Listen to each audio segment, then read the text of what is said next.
وہ اس کی صدارت کر رہے تھے، تو اس میں انہوں نے رولز میں یہ تبدیلی کی ہے۔ تبدیلی یہ کی ہے کہ اب یہ پارلیمانی کمیٹی جو ہے، کوئی بھی کسی بھی شخص کو انہوں نے یہ کہا ہے کہ وہ انٹرویو کے لیے بلا سکتے ہیں، اور جو ججز جن کو نامزد کرے گا جوڈیشل کمیشن، ان اشخاص کو بھی انٹرویو کے لیے یہ کمیٹی بلا سکے گی، اور اگر یہ کمیٹی میں انٹرویو کے لیے نہیں آئیں گے تو ان کی نامزدگی مسترد سمجھی جائے گی۔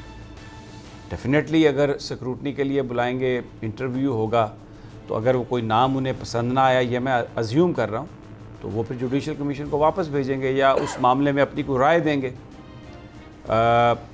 تو یہ وہی پھر ہم اسی جگہ پہ چلے گئے جہاں پر سپریم کورٹ میں یہ معاملہ کیا تھا ماضی میں، اور سپریم کورٹ نے کمیٹی، پارلیمانی کمیٹی کے یہ جو اختیارات تھے ان کو سٹرائک ڈاؤن کیا تھا۔ اب کمیٹی نے وہ پھر دوبارہ وہ کام کیا۔ اب دیکھنا یہ ہے کہ کیا کوئی اسے عدالت میں لے کے جاتا ہے یا کوئی از خود نوٹس ہوتا ہے، یہ مجھے نہیں پتہ، لیکن جو آج کی یہ جو ڈیولپمنٹ ہے اس میں یہ لگ رہا ہے کہ یہ معاملہ جو ہے یہ ایک خاصا سنجیدہ معاملہ ہے، اور عدالت اس حوالے سے ماضی میں بہت سینسٹیوٹی شو کر چکی ہے، کیونکہ ججز کی تعیناتی کا بڑا گہرا تعلق ہے انڈیپینڈنس آف جوڈیشری سے، جو ہمارا آئین گارنٹی کرتا ہے، اور اس پر کہیں پر کوئی کمپرومائز نہیں ہو سکتا۔ اس میں میں آپ کو ایک جو پارلیمانی کمیٹی برائے انصاف اور قانون کا ایک اجلاس تھا مارچ 2019 میں، اس میں اس وقت کے جو یعنی آج کی آپ بھی وہ میرا خیال ہے جو برائے انصاف اور قانون کمیٹی ہے، رانا صاحب، ریاض فتیانہ صاحب اس کے سربراہ ہیں، چیئرمین ہیں اس کے، اس میں انہوں نے یہ کہا تھا کہ جو ججز ہیں ان کا تو باقاعدہ تحریری ٹیسٹ اور انٹرویو ہونا چاہیے، اور ان کا نفسیاتی ٹیسٹ بھی ہونا چاہیے، اور پبلک ہیئرنگ ہونی چاہیے۔ اور رانا ثناء اللہ جو اس کمیٹی کے ممبر ہیں، ابھی آج کل وہ منشیات کیس میں جیل میں ہیں، ان کا یہ کہنا تھا کہ جو عدلیہ ہے ججز کی تعیناتی میں وہ حاوی ہے، اور ایسا نہیں ہونا چاہیے، پارلیمنٹ کو اس حوالے سے بااختیار ہونا چاہیے، اور یہ ہمیں اس کو اثر نو دیکھنے کی ضرورت ہے۔ اصولی طور پر تو رانا صاحب یہ معاملہ درست ہے کہ پارلیمنٹ کو ہی دیکھنا چاہیے، لیکن بہت سارے لوگ یہ سوال کرتے ہیں کہ اس وقت ہماری جو پارلیمانی پریکٹسز ہیں، جس طرح پارٹی لائنز پر پارلیمنٹیرین ڈیوائیڈڈ ہیں، اور جو ایک سٹف ہے، کیونکہ اس وقت جو ایک بہت بڑی جو کرائٹیریا ہے پارلیمنٹ میں جانے کا، وہ یہ ہے کہ اگر آپ کے پاس پیسہ بہت زیادہ ہے، بہت سارے، تمام نہیں لیکن بہت سارے ارکان کی اکثریت ایسی ہے جو اپنے پیسے، اپنے ویلتھ، اپنے انفلوئنس کی بنیاد پر سب پہلے پارٹی ٹکٹ لیتے ہیں، پھر اس کے بعد وہ اپنی کیمپین اس طرح سے چلاتے ہیں کیونکہ ان کے پاس دولت اتنی ہے کہ کوئی ان کا مقابلہ نہیں کر سکتا، اور الیکشن کمیشن بری طرح ناکام ہے کہ 25 لاکھ روپے سے زیادہ کسی نے بھی قومی اسمبلی میں خرچ کیے ہیں تو اس کو وہ نااہل قرار دے یا اس کے وہاں پہ ری الیکشن ہو۔ تو ایک جو مڈل کلاس لوگ ہیں، جو بہت پڑھے لکھے لوگ ہیں، جن میں لائرز بھی ہو سکتے ہیں، جن میں ڈاکٹرز بھی ہو سکتے ہیں، جن میں اور بھی ہماری سوسائٹی کے مڈل کلاس وہ لوگ جو بڑے کمپیٹنٹ ہیں، وہ ہمیں پارلیمنٹ میں نظر نہیں آتے۔ مختلف انٹرسٹ گروپس کے نمائندے یا بڑے بڑے بزنس مین، بڑے بڑے جاگیردار، بڑے بڑے پارلیمنٹیرین وہی ہیں، اور جو وہ معیار ہے ان کا، اس میں بہت سارے ابھی جیسے رانا ثناء اللہ صاحب خود منشیات کیس میں ہیں، اور وہ سچا ہے یا جھوٹا وہ تو عدالت فیصلہ کرے گی۔ مجھے یاد آتا ہے ابھی جب یہ پارلیمانی کمیٹی کا میں دیکھ رہا تھا، ٹکرز چل رہے تھے اور یہ خبر آئی کہ وہ اس کا فیصلہ کریں گے، تو مجھے وہ گنڈاپور صاحب جو بڑے بڑے بالوں والے، وہ مجھے ان کی شکل یاد آئی، وہ سڑک پہ دوڑ رہے تھے اور انہوں نے کہا کہ وہ میری بوتل سے تو شہد برآمد ہوا تھا۔ اب اگر یہ بھی ایک بڑا پرابلم ہے کہ یہ لوگ اگر انٹرویو کریں گے ہونے والے ججز کا تو بھی بڑا مسئلہ ہے۔ لیکن پھر میں یہ دیکھ رہا تھا کہ وہ ججز جو لاہور ہائی کورٹ کے ججز تھے 4، جن کی ایکسٹینشن روکی تھی پارلیمانی کمیٹی نے، ان میں ایک جج تھے محمد عرفان فرخ جو پاناما شہرت یافتہ جج تھے۔ اب اگر وہ اس وقت پارلیمانی کمیٹی نے وہ روکا تھا اور وہ رک گئے تھے، لیکن پھر وہ اختیار جوڈیشل کمیشن کے پاس تھا تو وہ جج بن گئے، اور پھر وہ رخصت بھی ہوئے، انہوں نے سپریم جوڈیشل کونسل میں ان کا کیس کیا اور وہ سارا معاملہ۔ تو یہ دونوں طرف کے آرگیومنٹ بڑے سٹرونگ ہیں، اور ہمارے تو سچی بات ہے پر جلتے ہیں، اس لیے کہ عدلیہ بھی ہمارے لیے بہت محترم ہے، بہت قابل احترام ہے، اور پارلیمنٹ جو ہے ایک اس پارلیمانی ڈیموکریسی میں وہ ایک سپریم ادارہ ہے، کوئی اس کی بالادستی کو نہیں کر سکتا۔ اور رانا صاحب آپ کی طرف میں آتا ہوں، لیکن میں اس پر آپ کا کمنٹ سے پہلے میں ناظرین کو یہ بتا دوں کہ بابر ڈوگر ہمارے ساتھ اس لیے ہیں کہ پنجاب میں اتنی تبدیلیاں آئی ہیں، ایسا لگتا ہے کہ جیسے چیف منسٹر صاحب جو ہے نا ان کو بہت بوجھ تلے دبا دیا گیا۔ وہ اس کی تفصیل ہم ان سے لیتے ہیں، لیکن پہلے یہ جو معاملہ ہے نا اس پہ میں چاہتا ہوں کہ آپ ذرا اپنی اوپینین دیں کہ یہ کس طرح، اور یہ بڑا سینسٹیو معاملہ ہے۔ جی سمیع صاحب، دیکھیں گزارش یہ ہے کہ یہ جو 18ویں ترمیم ہے یہ بھی عدالت نے نہیں کی تھی، کسی پارلیمنٹ نے کی تھی، اور آئین کی تشریح کا اختیار بہرحال عدالت کے پاس ہے۔ 18ویں ترمیم کے بعد یہ ججز اپوائنٹمنٹ کا جو معاملہ تھا، جوڈیشل کمیشن کے بعد پارلیمانی کمیٹی پرائم منسٹر پریزیڈنٹ سے ہوتا ہوا نوٹیفیکیشن تک جاتا۔ اب وہ جو بات آپ نے کی ہے کہ پارلیمانی کمیشن نے 6 ججز کی ایکسٹینشن روکی، انہوں نے جوڈیشل کمیشن کے اس فیصلے سے اختلاف کیا، اس کو چیلنج کیا گیا سپریم کورٹ میں، تو سپریم کورٹ کے 4 ججز پر مشتمل بینچ نے وہ پارلیمانی کمیٹی کی رائے جو تھی اس کو مسترد کر دیا اور کہا کہ نہیں، یہ جوڈیشل کمیشن کا فیصلہ فائنل ہے۔ تو سمیع صاحب دیکھیں، یہ بات تو بڑی خوبصورت لگتی ہے، آپ جائیں جمہوری ممالک میں، وہاں پہ جو بھی منتخب ایوان ہوتے ہیں، وہ امریکہ میں سینٹ ہو، برطانیہ میں ان کا دارالعوام ہو، دارالعمرہ ہو، جو بھی ادارے ہوتے ہیں ان کو بہرحال بالادست تسلیم کیا جاتا ہے۔ لیکن پھر آپ ان لوگوں کو بھی دیکھیں جو ان ایوانوں کے رکن بنتے ہیں، ان کے بھی اس طرح کے مسائل نہیں ہوتے جس طرح کے ہمارے ملک میں مسائل ہوتے ہیں۔ اب یہ جو آپ نے خود ہی مثال دی، اب یہ جو آج پارلیمانی کے، ایک تو یہ بات کلیئر ہے کہ یہ جو ججز کی اپوائنٹمنٹ کے سلسلے میں پارلیمانی کمیٹی رولز بنا رہی ہے، یہ کوئی آج کی سوچ نہیں ہے۔ جو آپ نے ابھی بتایا کہ مارچ 2019 میں بھی ریاض فتحانہ صاحب کی سربراہی میں ایک قائمہ کمیٹی کا اجلاس ہوا تھا جس میں اس پر غور کیا گیا اور تجاویز طلب کی گئیں، بار کونسلوں سے بھی تجاویز طلب کی گئیں۔ تو یہ جو صورتحال ہے، یہ کافی عرصے سے اس کا مطلب ہے کہ پارلیمانی کمیٹیاں اس پر غور کر رہی تھیں۔ اب سمیع صاحب، اگر آپ یہ دیکھیں کہ یہ جو پارلیمانی کمیٹی نے آج فیصلہ کیا ہے، اس کے بعد سب سے پہلا کام جو ہے وہ تازہ جو ہوا ہے وہ ہے اسلام آباد ہائی کورٹ کے ججز کی تعیناتی کے حوالے سے جوڈیشل کمیشن کی سفارشات، اور اس کمیٹی نے فیصلہ کیا ہے کہ وہ ان کو بلائیں گے انٹرویو انٹرویو کے لیے۔ تو اب 4 دسمبر کو کمیٹی کا دوبارہ اجلاس ہے۔ تو یہ ساری صورتحال جو ہے یہ کس طرف جا رہی ہے، اس سلسلے میں دیکھیں جذباتی ہو کر کوئی فیصلے نہیں کرنے چاہیے، قانون اور آئین کو بھی سامنے رکھنا چاہیے۔ اگر مقننہ یہ سمجھتی ہے کہ یہ طریقہ کار درست نہیں ہے جو 18ویں ترمیم میں اختیار کیا گیا، اور سپریم کورٹ نے اس کی تشریح کر دی کہ جی پارلیمانی کمیٹی یہ نہیں کر سکتی آئین کے تحت، انہوں نے لکھا کہ آئین کے تحت پارلیمانی کمیٹی کو یہ اختیار نہیں ہے کہ وہ جوڈیشل کمیشن کی سفارشات کو اس طرح رد کر سکے۔ تو اس کے بعد سمیع صاحب، اب پارلیمنٹ اگر سمجھتی ہے کہ وہ طریقہ کار درست نہیں ہے، وہ اس میں جیسے پہلے 18ویں ترمیم کے ذریعے انہوں نے ترمیم کی تھی، یہ اور ترمیم کر سکتے ہیں۔ سر مجھے یہ تو نہیں پتا طریقہ کار صحیح ہے یا نہیں ہے، لیکن امریکہ میں اگر کسی جج کی اپوائنٹمنٹ ہوتی ہے نا، تو اسکول سے جس دن وہ پہلے دن جاتا ہے نا، آخری جو اس کی ڈیزگنیشن ہوتی ہے وہاں تک اس کا انٹرویو ہوتا ہے، وہ پبلک انٹرویو ہوتا ہے۔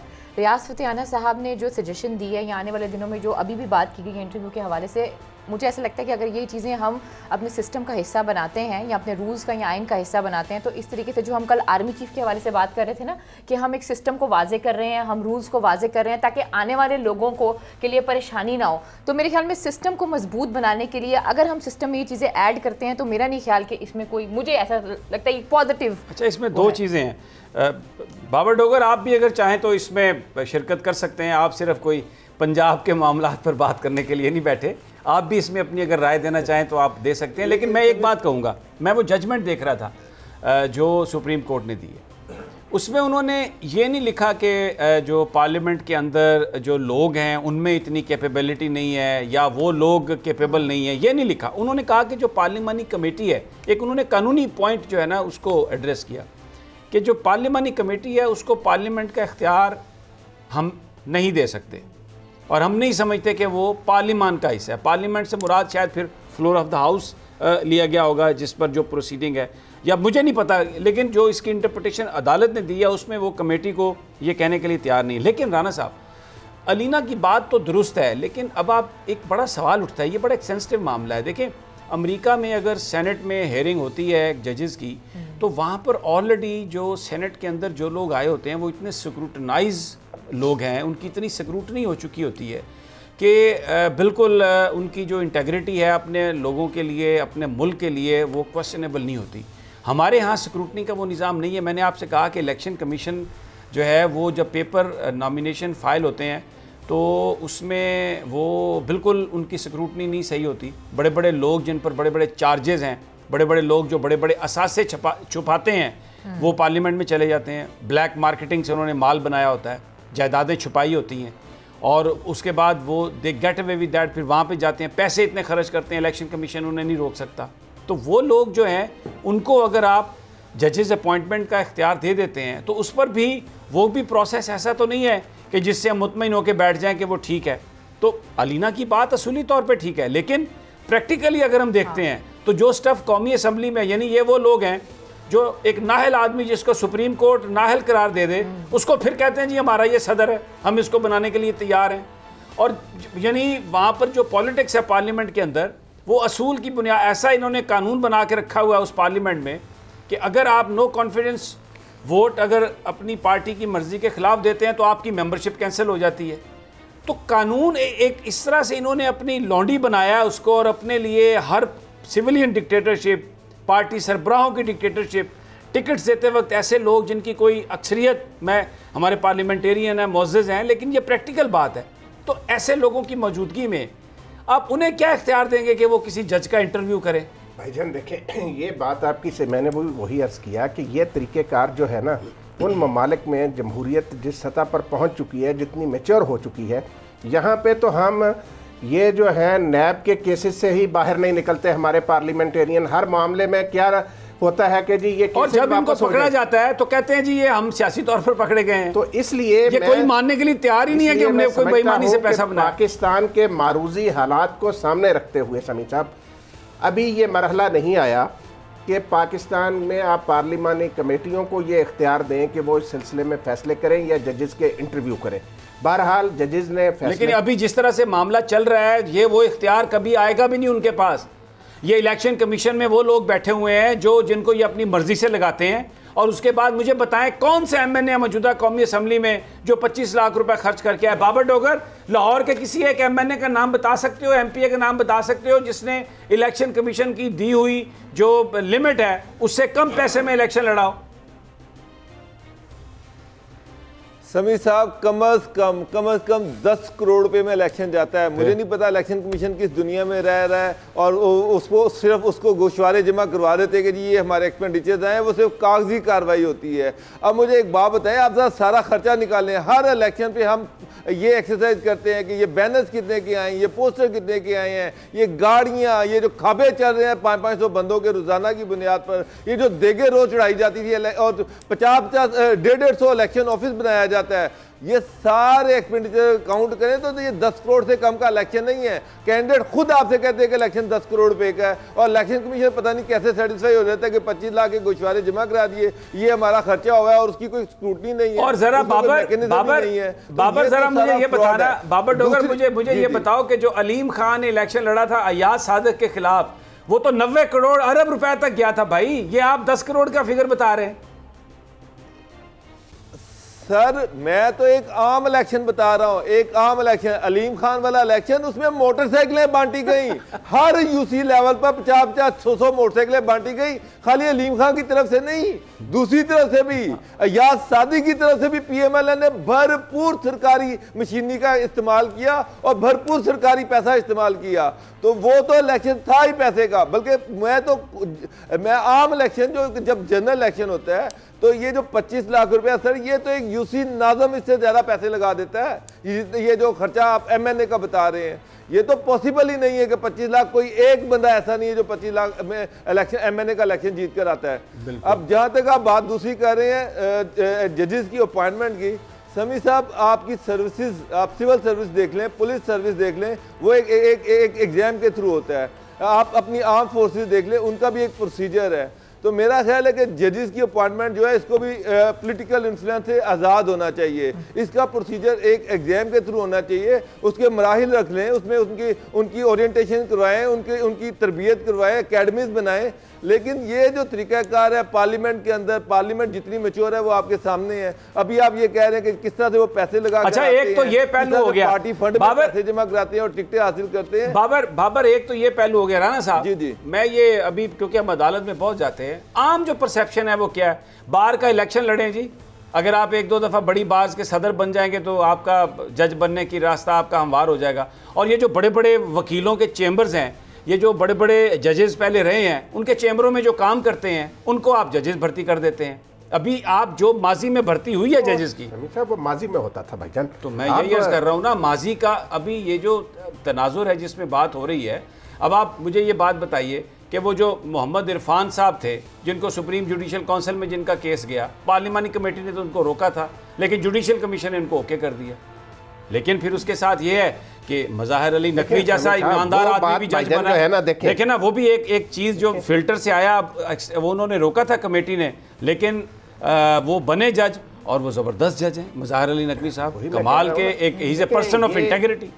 تو اس میں جو ہے نا دونوں طرف سے آرگومنٹ جو ہے نا وہ بڑا زوردار ہے رانا صاحب. لیکن سمیع صاحب دیکھیں, جوڈیشل کمیشن جو ہے اس کے سربراہ ہیں چیف جسٹس پاکستان. بالکل ٹھیک ہے, ایک بات پہ دیکھیں ہمیں اعتماد ہونا چاہیے کہ جن ججز کو وہ جوڈیشل کمیشن ریکمینڈ کرے گا وہ ان کے بارے میں پوری چھان بین کرنے کے بعد ان کے نام پارلیمانی کمیٹی کو بھیجے گا. لیکن جو بات اصولی ہے کہ پارلیمانی کمیٹی کو اگر آپ بھجواتے ہیں تو پارلیمانی کمیٹی کا کچھ تو عمل دخل ہونا چاہیے نا اس میں بھائی جان. اب پارلیمانی کمیٹی کیا دیکھتی ہے؟ وہ تو ایک ربڑ سٹیمپ ہے ابھی. نہیں وہ ربڑ سٹیمپ جو ہے نا وہ انہوں نے رد کر دی تھی یہ بات. انہوں نے کہا نہیں یہ ربڑ سٹیمپ نہیں ہے, یہ پارلیمانی کمیٹی کو آپ ربڑ سٹیمپ نہیں کہتے. کنہوں نے رد کر دیا؟ عدالت عظمیٰ نے. عملی طور پر کیا ہو؟ وہ یہ کہتے ہیں نا کمیٹی والے کہ ہم ربڑ سٹیمپ بنے. نہیں تو بات یہ ہے کہ اگر آپ کچھ نام بھیجتے ہیں کمیٹی میں اور کمیٹی کو اس بات کا اختیار نہیں ہے کہ وہ کوسچن کر سکے, تو اس کا کیا, مجھے ترجمہ کر کیا بتائیں کیا ہوگا؟ دیکھیں یہی چیز ہے, میں عملی طور پہ بات یہی میں بھائی جان گزارش کرنے لگا تھا کہ ضرورت اسی امر کی ہے کہ اس حوالے سے کوئی قوانین, کوئی رولز سامنے آنے چاہیے, بننے چاہیے کہ اس کمیٹی کا دائرہ کار کیا ہے اور ممبرز, کہ یہ کمیٹی جو ہے یہ کیا کر سکتے. اگر ان کو جوڈیشل کمیشن کی سفارشات پر کوئی آبجیکشن ہے. ایک میرا اور سوال ہے آپ سے, سوال ہے میرا یہاں, جب ایک دفعہ سپریم کورٹ آف پاکستان یہ ججمنٹ دے چکی ہے کہ کمیٹی جو ہے اس کو نہیں کنسیڈر کیا جا سکتا پارلیمنٹ, تو پھر یہ پارلیمنٹیرین دوبارہ کمیٹی میں بیٹھ کے اسی طرح رولز اپنے وہ بنا رہے ہیں, نئے بنا رہے ہیں, جب ایک دفعہ سپریم کورٹ یہ فیصلہ دے چکی ہے, یہ معاملہ طے کر چکی ہے, پھر یہ کیوں کر رہے ہیں؟ یہ میں آپ کو بتاتا ہوں بھائی جان. دیکھیں یہ جو کمیٹیاں ہیں نا پارلیمنٹ کی, بہرحال وہ پارلیمنٹ تو نہیں ہو سکتی. پارلیمنٹ تو وہی ہے کہ قومی اسمبلی جو الیکٹڈ ایوان ہے, قومی اسمبلی کوئی فیصلہ کرے تو اسے سمجھا جائے گا نا کہ قومی اسمبلی کا فیصلہ ہے, اور سینٹ کرے تو سینٹ کا فیصلہ, دونوں ایوان کریں تو پارلیمنٹ کا فیصلہ. کمیٹیاں جو ہیں یہ تو بہرحال پارلیمنٹ کا درجہ نہیں رکھتی. لیکن سمیع صاحب جو باقی پارلیمانی کمیٹیاں ہیں, قائمہ کمیٹیاں ہیں, جو ان کے اختیارات ہیں اپنے اپنے شعبوں کے حوالے سے, اس کمیٹی نے فیصلہ کیا ہے کہ وہی اختیارات یہ کمیٹی بھی استعمال کرے گی. یہی فیصلہ ہوا ہے نا آج. ہاں کہ انہوں نے کوئی ایسی انہونی یہ نہیں. دیکھیں اب قائمہ کمیٹی برائے داخلہ جو ہے وہ اگر کسی بھی معاملے کی انکوائری کرنا چاہے, کسی بھی معاملے میں جج کو تو نہیں بلا سکتے انفارمیشن نہیں, داخلہ کے حوالے سے نا وہ اپنے متعلقہ نہیں. تو رانا صاحب یہ ججز اپوائنٹمنٹ کمیٹی ہے, ججز کو نہیں دیکھیں نا, یہی تو کیچ ہے نا. پارلیمنٹیرین بھی ذرا مطلب اپنا حساب کریں. دیکھیں نا چیئرمین نیب کو بھی نہیں بلایا جا سکتا, وہ اپنی مرضی سے چلے جائیں تو چلے جائیں, لیکن بلایا نہیں جا سکتا. بھائی جان اسی طرح جو بات تو سنیں نا, ججوں کو نہیں بلا رہے, یہ بات ہو رہی ہے کہ جس کو جج مقرر کرنا ہے, نہیں جس کو جج مقرر کرنا ہے اس کو بلانے کی بات ہو رہی ہے. ہاں یہ اس میں آپ کی بات صحیح ہے, اس میں آپ کا یہ پوائنٹ ٹھیک ہے. جو نام اچھا ویسے اس کا ایک اور بھی حل ہے, ایک سوال ہے میرے ذہن میں, وہ یہ ہے کہ جو یہ بات آپ کا پوائنٹ بالکل ٹھیک ہے, جوڈیشل کمیشن ہے, اگر وہاں پہ جب انٹرویوز ہوتے ہیں ججز کے, اگر انہی انٹرویوز کو ہم لائیو دکھا دیں تو ہمیں یہ جو ہم کہہ رہے ہیں کہ پارلیمنٹری کمیٹی کے پاس جائیں گے, باقیوں کے لائیو آتے ہیں, ججز کے کیوں لائیو ہیں سر؟ کیوں نہیں آتے, باہر تو آتے ہیں نا,